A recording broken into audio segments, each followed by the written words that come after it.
Hello, my dear students. So, good afternoon to one and all. So, I was planned to conduct a Zoom meeting at 2 o'clock, but majority of the students are not came to the class. Hence, I was preparing this video for the sake of your convenience. So, in the last class, we have seen about the Kautilya's Ardhashastra. So, Kautilya. So, in the introductory part, we have seen about the Kautilya's. Who is Kautilya? So Kautilya is the prime minister of Chandragupta Maurya in ancient period who ruled Takshashila. So he was written a book called Ardhashastra. That Ardhashastra is completely explained about the statecraft or an advices to the ruler or a king. So how the king should be there and what is the ideas of the king and what the king should behave. So the statecraft, how the diplomacy has to followed by the state. These all things are written in that book. So in that book we've seen about the language which is explained by him. It is the Sanskrit language. So the book itself is written by Kautilya in a Sanskrit language. In those days the language Sanskrit was flourished in Indian civilization. So that book was contained in a it contains of approximately 15 books of volume, so 150 chapters, and approximately we have seen that there are more than 6,000 poems or slokas. These all 6,000 poems or slokas are written in the form of Sanskrit language, in the form of slokas. So పద్య రూపంలో సంస్కృత పద్య రూపంలో 600 శ్లోకాలకు 6,000 శ్లోకాలు, sorry 600 కాదు, 6,000 శ్లోకాలు పైన ఈ యొక్క గ్రంథం రాయబడింది. అంటే భారతదేశ సాంస్కృతిక చరిత్రలో, భారతదేశ నాగరికత చరిత్రలో ఈ యొక్క అర్థశాస్త్రం అనేది చాలా ప్రాముఖ్యమైనటువంటి పాత్రను పోషిస్తున్నటువంటి ఒక గ్రంథం. ఆ రోజుల్లో ఈ గ్రంథము పొలిటికల్ థియరీని కనుక చూసుకున్నట్లయితే అరిస్టాటిల్, ప్లేటో, సోక్రటిస్ ఏ విధంగా రాజ్యనీతి గురించి కృషి చేశారో అంటే గ్రీకులో, అదేవిధంగా ఆ పీరియడ్కి సంబంధించినటువంటి టైంలోనే భారతదేశంలో కూడా ఈ యొక్క భారతీయ నాగరికత విలసిల్లిందని చెప్పడానికి ఎలాంటి సందేహం లేదు. అలాంటి నాగరికత విలసిల్లిందని చెప్పడానికి ఇలాంటి గ్రంథాలు ఎన్నో ఆధారభూతాలైనవి. సో అనేక గ్రంథాలలో వేదాలు లాంటి అనేక గ్రంథాలు, అందులో ఇది కూడా ఈ యొక్క మనుధర్మశాస్త్రం కూడా ఒక ఆధారము, అండ్ కౌటిల్యుడు రాసినటువంటి అర్థశాస్త్రం కూడా ఒక ఆధారాలు. These all are the basis to the Indian ancient Indian literature. అంటే నాగరికతకు ఇవి మూలాధారాలు, అంటే భారతీయ నాగరికతలకు ఇవి మూలాధారాలు లాంటివి అని చెప్పొచ్చు. సో ఈ గ్రంథంలో ముఖ్యంగా ఇది బుక్ మాత్రం టైటిల్ అర్థశాస్త్ర, అర్థం మీన్స్ ఎకానమీ, సో అర్థశాస్త్ర, but it completely explains about the state and political issues. So అందుకనే it is called as book of statecraft or it is a guide to the ruler, so a handbook to the ruler. So that's what it contains, various issues. So the Ardhashastra contains many views about the statecraft. So that's what let us discuss in detail about the statecraft issues. If you see the, so they follow the screen. So there are some 15 subheadings are there. So let us discuss in detail about each and every subheading of the statecraft. So first of all, the statecraft. What is statecraft? Statecraft అంటే ఈ యొక్క గ్రంథం మొత్తం state craft గురించి చెప్పడం జరిగింది. So state craft is nothing but the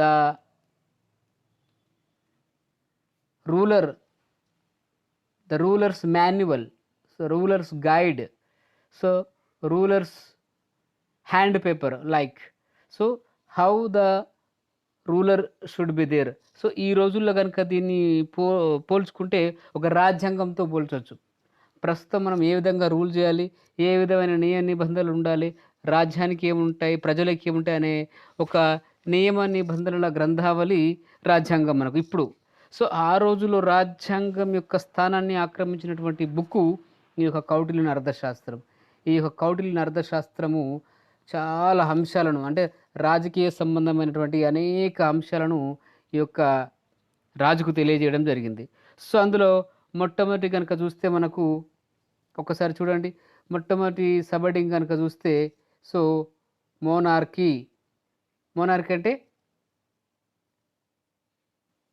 monarchy. So ఇక్కడ monarchy అంటే రాజ్యరికము. సో ఈ యొక్క రాజ్య వ్యవస్థ. సో ఈ రాజ్యరికంలో ఏ విధమైనటువంటి అంశాలు రాజుకు ఉండాలి అనే విషయాన్ని సో కౌటిల్యుడు తన అర్థశాస్త్ర గ్రంథంలో రాశాడు క్లియర్గా. సో కౌటిల్య, అందుకనే this Kautilya supported to the monarchy system, అంటే రాజరిక వ్యవస్థను అతను సపోర్ట్ చేశాడు. సో ఆ రాజరిక వ్యవస్థనే చాలా బాగుంటుందని చెప్పి అతని అభిప్రాయం. అంటే ఆ రోజులో డెమోక్రసీ సిస్టమ్ లేదు కాబట్టి రాజరిక వ్యవస్థనే సపోర్ట్ చేయడం జరిగింది. సో రాజరిక వ్యవస్థ అంటే ఒక రాజు పరిపాలిస్తున్నటువంటి విధానాన్ని మోనార్కీ అంటాం మనం. సో ద కింగ్, ఎవరైతే ఈ రాజు ఉన్నాడో, the king was given the highest place or most important place in the state. అంటే రాజరిక వ్యవస్థలో రాజే అత్యున్నతమైనటువంటి వ్యక్తి, అతన్ని మించిన వాడు ఇంకా రాజ్యంలో ఎవడు లేడు. Is the highest position person.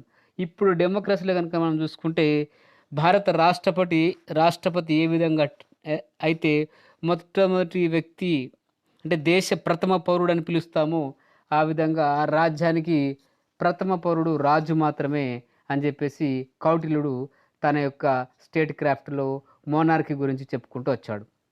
So అంతేకాకుండా ఇంకేం చెప్పాడు, ఇంకా చాలా విషయాలు చెప్పాడు మోనార్కీ గురించి. సో అందుకనే ఒక్కొక్క అంశాన్ని మనం డీటెయిల్గా చూసుకుందాం. సో ఈ యొక్క రాజును స్వామి అని పిలుస్తుండేవాడు. స్వామి అని పిలుస్తుండేవారు ఆ రోజుల్లో.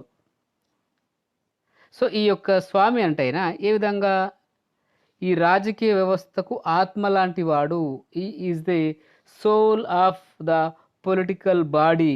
అంటే ఈ రాజకీయ శరీరానికి ఆత్మ లాంటి వాడు రాజు అని చెప్పడం జరిగింది. అంటే రాజుని ఒక ఆత్మలాగా పోల్చాడు.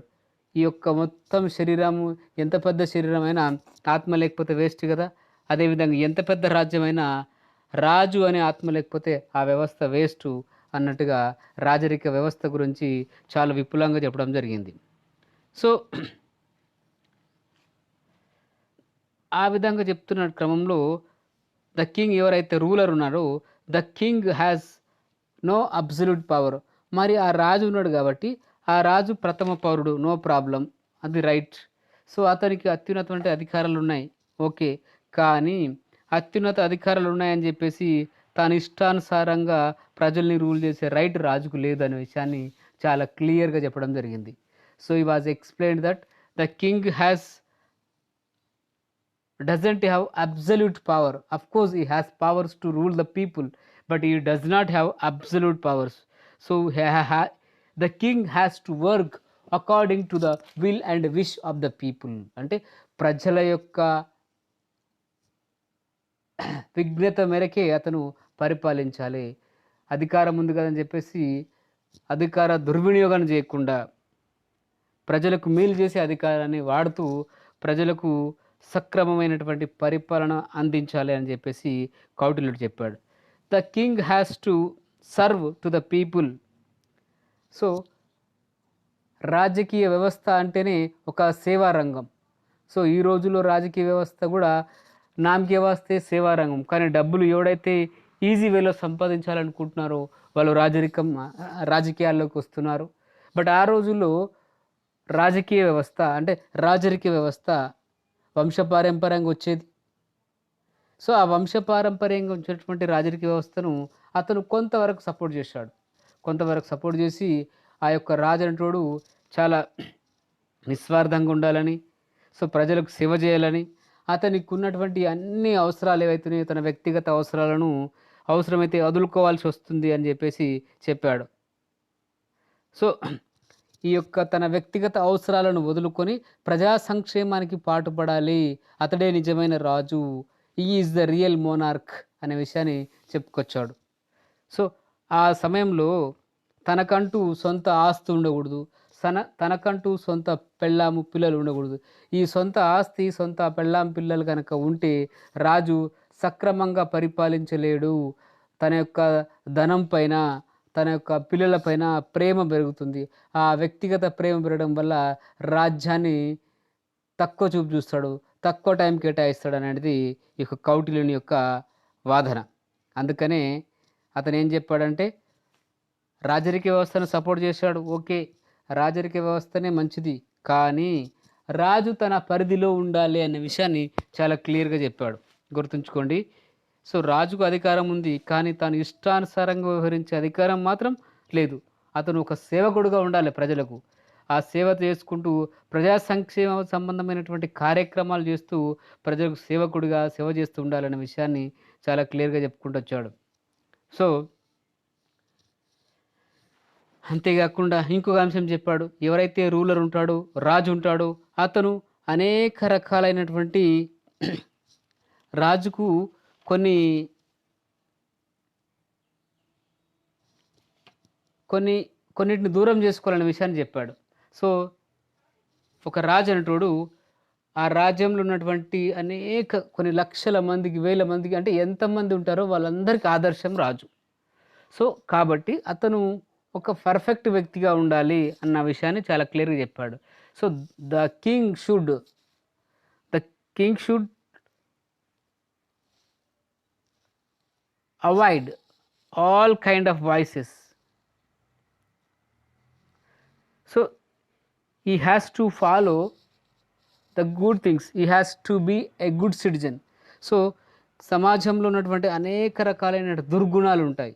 సో వాయిసెస్ అంటే దుర్గుణాలు, అంటే bad habits, we can say bad habits. ఆ రకమైనటువంటి బ్యాడ్ హ్యాబిట్స్లన్నిటి కూడా దూరం చేసుకోవాలి. అప్పుడే రాజు పర్ఫెక్ట్ వ్యక్తిగా ఉండగలుగుతాడు అని చెప్పాడు. సో ఆ దుర్గుణాలు ఏంటి మరి ఒకసారి చూసుకుంటే, కామము మీన్స్ లస్ట్, కోపము, క్రోధం అంటే యాంగర్, కోపము, లోభం అంటే మిజరీ, అంటే ఆశ. సో మోహము, ఒకదానిపైన వ్యామోహం, ఒక వస్తువు పైన వ్యామోహం, ఒకదాన్ని పైన అటాచ్మెంట్. సో మోహము. తర్వాత మదం అంటే ఒక తలకెక్కినటువంటి పొగరు అనమాట, తల పొగరు. తర్వాత మోహము, తర్వాత మత్సర్యము. సో కామ, క్రోధ, లోభ, మోహ, మద, మత్సర్య. సో మత్సర్యం అంటే jealousy. So these all things, ఏవైతే ఈ దుర్గుణాలు ఉన్నాయో వీటన్నిటిని కూడా రాజు దూరం చేసుకోవాలనే విషయాన్ని చెప్పాడు. ఇదంతా కూడా ఒక్క సబెడింగ్లోనే చెప్తున్నాను నేను, గుర్తుంచుకోండి. సో రాజు అనేటోడు చాలా పర్ఫెక్ట్గా ఉండాలి. సో రాజరిక వ్యవస్థను, ఫస్ట్ ఆఫ్ ఆల్ రాజరిక వ్యవస్థను సపోర్ట్ చేశాడు అర్థశాస్త్రంలో కౌటిల్యుడు. ఆ రాజరిక వ్యవస్థలో రాజు ఉన్నతమైనటువంటి స్థానాన్ని కలిగి ఉన్నాడు. సో అతని స్వామి అని పిలవడం జరిగింది. ఎందుకు స్వామి అని పిలవడం జరిగిందంటే, అతను ఈ యొక్క రాజకీయ వ్యవస్థకు ఒక ఆత్మ లాంటి వాడు అనే విషయాన్ని చెప్పడం జరిగింది. అందుకనే అతను స్వామి అని పిలువబడ్డాడు, రాజు. సో అతనుకు, ఆ రాజుకున్నటువంటి లక్షణాలు ఏ విధంగా ఉండాలంటే, అతను స్వంత ఆస్తి ఉండకూడదు, స్వంత కుటుంబ సభ్యులు ఉండకూడదు. సో ఆ సొంత ఆస్తి, సొంత కుటుంబ సభ్యులు ఉంటే రాజరికం పైన ప్రేమ తగ్గుతుంది అనే అంశాన్ని కౌటిల్యుడు తన గ్రంథంలో చెప్పడం జరిగింది. సో ఆ విధంగా అవసరమైతే తన పెళ్ళాన్ని, తన పిల్లల్ని వదులుకోవడానికి కూడా సిద్ధపడి ప్రజా సంక్షేమానికి పాటుపడలే రాజు అనే విషయాన్ని చెప్పాడు. సో అంతేకాకుండా ఈ యొక్క ఏవైతే దుర్గుణాలు ఉన్నాయో, కామము, క్రోధము, మదము, మత్సర్యము, ఇవన్నీ కూడా రాజు వదులుకోవాలనే విషయాన్ని చెప్పడం జరిగింది. సో ఇది ఈ యొక్క కిన్షిప్ ఆర్ మోనార్కీ గురించి చెప్పడం జరిగింది. ఇది ఫస్ట్ సబ్ హెడ్డింగ్. సో ఈ యొక్క రాజు ఎవరైతే ఉన్నారో అతను దైవాంశ సంభూతుడిగా పోల్చడం జరిగింది. సో దైవాంశ సంభూతుడు అంటే దేవుని ప్రతినిధి రాజు అనే విషయాన్ని అనే విషయంగా చెప్పడం రూపొందించిన వాడుగా పరిగణించడం జరిగింది. The king is the embodiment of the God. అంటే రాజు అనేటటువంటి వ్యక్తి దేవుని చేత రూపొందించబడినటువంటి ఒక అవతారము, ఒక ప్రతిమ, లేకపోతే ఒక క్యారెక్టర్ అని చెప్పడం జరిగింది. సో అందుకనే ఈ సపోర్టెడ్ డివైన్ ఆరిజిన్ థియరీని, అంటే దైవదత్త అధికార సిద్ధాంతం ఏదైతే ఉందో మనకు ఆరిజిన్ ఆఫ్ స్టేట్ అనే ఒక భావనలో మనం చదువుకున్నాం ఇంతకుముందు రాజ్యావతరణ సిద్ధాంతాలు. ఆ రాజ్యావతరణ సిద్ధాంతాల్లో దైవదత్త అధికార సిద్ధాంతాన్ని ఈ యొక్క మనము సపోర్ట్ చేయడం జరిగింది. సో అందుకనే ఈ యొక్క దేవుళ్ళు ఎవరైతే ఉన్నారో వీళ్ళందరూ ఇప్పుడు ఆ రోజుల్లో రాజులు లైక్ ఇంద్రుడు, యముడు, వరుణుడు, వాయువు, కుబేర, చంద్ర, సూర్య వీళ్ళందరూ ఒకప్పుడు రాజ్యమైనటువంటి రాజులు. వాళ్ళు దేవుని ప్రతినిధులు అని చెప్పడం జరిగింది. అందుకనే ఇప్పుడు హిందూ లిటరేచర్ ప్రకారం, లేకపోతే హిందూ సనాతన ధర్మం ప్రకారము వీళ్ళను దేవతలుగా కొలుస్తున్నాం మనం. ఇంద్రుణ్ణి, యముణ్ణి, వాయుని, సూర్యుణ్ణి, అగ్నిని, చంద్రుణ్ణి వీళ్ళందరినీ కూడా దేవతలుగా కొలుస్తూ ఉన్నాం. సో వీళ్ళు ఒకప్పుడు ఈ యొక్క రాజ్యాన్ని, భూమండలాన్ని ఏలుటకు దేవుడు పంపినటువంటి ప్రతినిధులు అని చెప్పడం జరిగింది. సో అందుకనే ఆ రాజుకు ఏ విధంగా ఉండాలంటే, రాజు the king should attain 4 goals of dharma. So ఈ యొక్క రాజు 4 అంశాలను కలిగి ఉండాలి. ఏందవి? ధర్మము, అర్థము, కామము అండ్ మోక్షము. ధర్మ, అర్థ, కామ, మోక్ష. These 4 attains should follow by the king. So that's what the king should be perfect with his actions and he should be pragmatist and rationalist. అంటే అతను ఒక హేతువాదిగా ఉండాలి. అంటే ఇతరులకు వీలైతే సహాయం చేయగలిగే వాడిగా ఉండాలి. హేతువాది, దేన్ని కూడా తృణీకరించకుండా ప్రతిదాన్ని ఒక లిబరల్ మైండ్తో ఉండగలిగిన వాడే రాజు అనే సంగతిని మోనార్కీలో చెప్పడం జరిగింది. So at the same time the king should respect the woman. రాజు ఎవరైతే ఉంటారో ఆ రాజు ఆడవాళ్ళను ఖచ్చితంగా గౌరవించాలని చెప్పాడు. ఈ should not be humiliate women at any time. అంటే ఏ రకమైనటువంటి పరిస్థితులలో కూడా ఆడవారి స్వేచ్ఛకు, ఆడవారి హక్కులకు భంగం కలగకూడదు అన్న విషయాన్ని రాజు చెప్పుకుంటూ వచ్చాడు.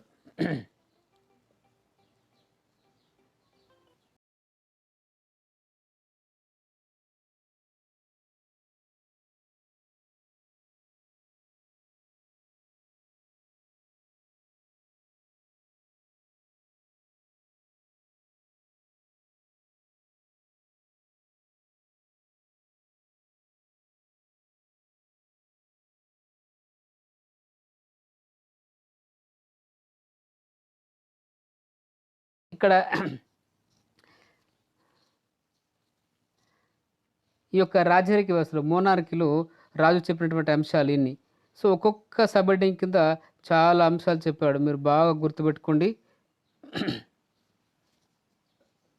సో అదేవిధంగా కౌటిల్య ఎవరైతే ఉన్నారో ఆ Kautilya he was provided many things or many advises to the king early in the morning and he should go early to the bed. అంటే రాజుకు చాలా మంచి లక్షణాలు ఉండాలి అని చెప్పాడు. ఏ విధంగా అంటే రాజు అందరికంటే ముందు లేవాలి, అందరికంటే ముందుగా నిద్రపోవాలని చెప్పాడు. అంటే ప్రజల కాపరిగా ఉండాలి రాజు, అంటే ప్రజల సర్వెంట్గా ఉండాలి. కాబట్టి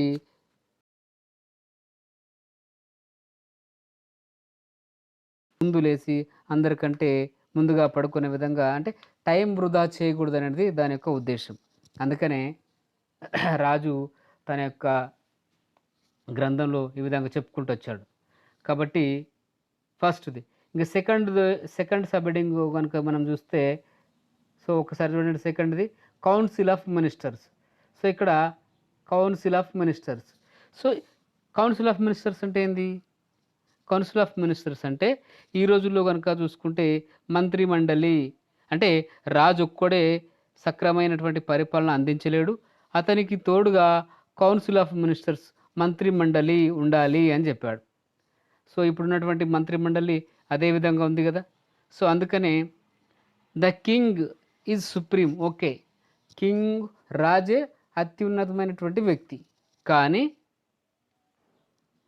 అతను ఒక్కడే రూల్ చేయలేడు. So the king is supreme in his authority, no problem, it is right. But alone a king should not rule the entire state. అంటే రాజు ఒక్కడే మొత్తం రాజ్యాన్ని పరిపాలించలేడు కదా. సో అట్లా రాజు ఒక్కడే మొత్తాన్ని రాజ్యాన్ని పరిపాలించలేడు కాబట్టి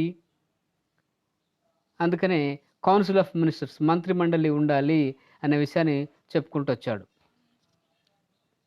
then beside the ministers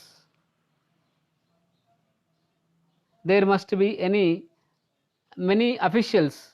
so ఈ యొక్క మంత్రి మండలే కాకుండా మంత్రి మండలితో పాటు అనేక రకాలైనటువంటి అధికార గణం కూడా ఉండాలనే విషయాన్ని చెప్పాడు రాజు. ఓకే, అధికార గణాన్ని చెప్పాడు. సో లైక్ ఇప్పుడు మనం వ్యవస్థ చూసుకుంటే, ఇప్పటి వ్యవస్థ డెమోక్రటిక్ వ్యవస్థ కనుక చూసుకున్నట్లయితే, మనం ఎలక్ట్ చేసుకున్నటువంటి elected representatives, these are called executives, legislatures. And ప్రభుత్వం చేత నియమించబడినటువంటి ప్రభుత్వ అధికారులు ఎవరైతే ఉన్నారో వాళ్ళను ఎగ్జిక్యూటివ్స్ అంటారు. సో వీళ్ళు, సో ఈ యొక్క రాజుతో పాటు మంత్రిమండలి ఉండాలి, ఆ మంత్రిమండలితో పాటు అనేక రకాలైనటువంటి అధికార గణం కూడా ఉండాలి అనే విషయాన్ని చెప్పుకుంటూ వచ్చాడు. సో ఆ యొక్క అధికార గణము మరియు రకరకాల డిపార్ట్మెంట్స్, ఫర్ ఎగ్జాంపుల్ ఈరోజు కనుక చూసుకుంటే department of social welfare, department of tribal welfare, department of rural development, department of women empowerment. So ఈ విధంగా department of ministry, department of railways, department of economic అంటే ఆర్థిక శాఖ. సో ఇట్లా అనేక రకాలైనటువంటి డిపార్ట్మెంట్లు ఉన్నాయి. ఆ శాఖలకు మినిస్టర్లు ఉండాలి. ఆ మినిస్టర్లు ఇతరుల అధికార గణం చేత పరిపాలన సక్రమంగా జరిపించాలి అనే విషయాన్ని చాలా క్లియర్గా చెప్పడం జరిగింది. సో మరి ఆ రాజు కింద ఈరోజు ఉన్నటువంటి మంత్రిమండలి కనుక చూసుకుంటే చాలా ఎక్కువగా ఉంది.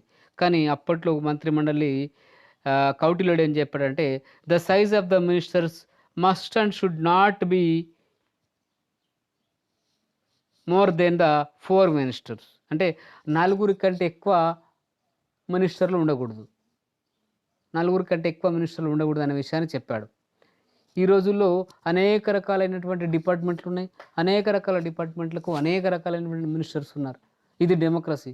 బట్ ఆ రోజుల్లో రాజు, ఆ రాజు కింద ఉన్నటువంటి ఒక 4 మంత్రులు ఉండేవాళ్ళు. ఆ మంత్రులు మాత్రమే మిగతా అధికార గణం చేత, సామంత రాజుల చేత పరిపాలన వ్యవస్థను సక్రమంగా జరిగిస్తుండేవాళ్ళు. సో ఈ యొక్క కౌన్సిల్ ఆఫ్ మినిస్టర్స్, మరి ఆ మంత్రి మండలి ఏ విధంగా ఉండాలంటే దాని మీద కూడా చాలా క్లియర్ కట్ ఐడియా ఇచ్చాడు అతను.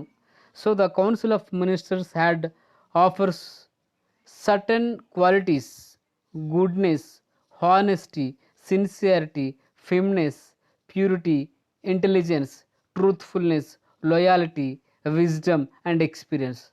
ఇన్ని లక్షణాలు ఒక మంత్రి మండలికి ఉండాలి, ఒక మంత్రికి ఉండాలి అని చెప్పాడు. సో ఏంది మంచి లక్షణాలు, గుడ్ క్వాలిటీస్ అంటే మంచి లక్షణాలు.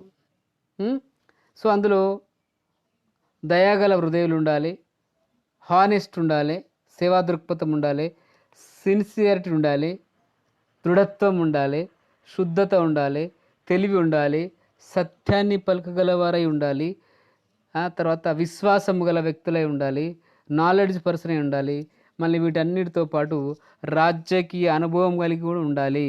అందుకనే ఇప్పుడు మీరు చూడండి, ఎవడైనా ఒక మినిస్టరు ఒక పార్టీ నుంచి ఇంకో పార్టీలోకి వెళ్ళాడనుకో, ఆ సీనియారిటీ బేస్ మీద అతనికి మంత్రి పదవి ఇవ్వడం జరుగుతుంది.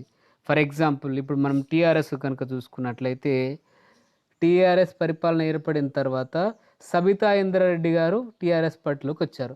ఆమె అంతకుముందు వైఎస్ రాజశేఖర రెడ్డి ఉన్నప్పుడు ఎడ్యుకేషన్ మినిస్టర్‌గా ఉండే. ఇప్పుడు మళ్ళీ ఆమెకు గూడా మినిస్ట్రీ ఇవ్వడం జరిగింది. అంతకుముందు హోమ్ మినిస్టర్‌గా ఉండే. So, she has a experience. She has an experience. So, based on that experience in this government she has given ministerships. So, ఆ విధంగా ఈ యొక్క రాజ్యనీతి గురించి కౌటిల్యుడు తన యొక్క అర్థశాస్త్రంలో చెప్పడం జరిగింది. మరి ఇక మిగతా విషయాలు గనుక చూసుకుంటే చాలా ఉన్నాయి. కాబట్టి ఇంక టైం అయిపోతుంది. ఓన్లీ 2 సబ్ హెడ్డింగ్‌లు మాత్రమే చూసాం. So, kingship and council of ministers. ఈ 2 సబ్ హెడ్డింగ్‌లను చూసాము. మిగతా వాటిని నెక్స్ట్ చూద్దాం. సో, వీలైతే అందరూ ఒకసారి ఫాలో కండి. ఓకే మరి. బాయ్. Take care.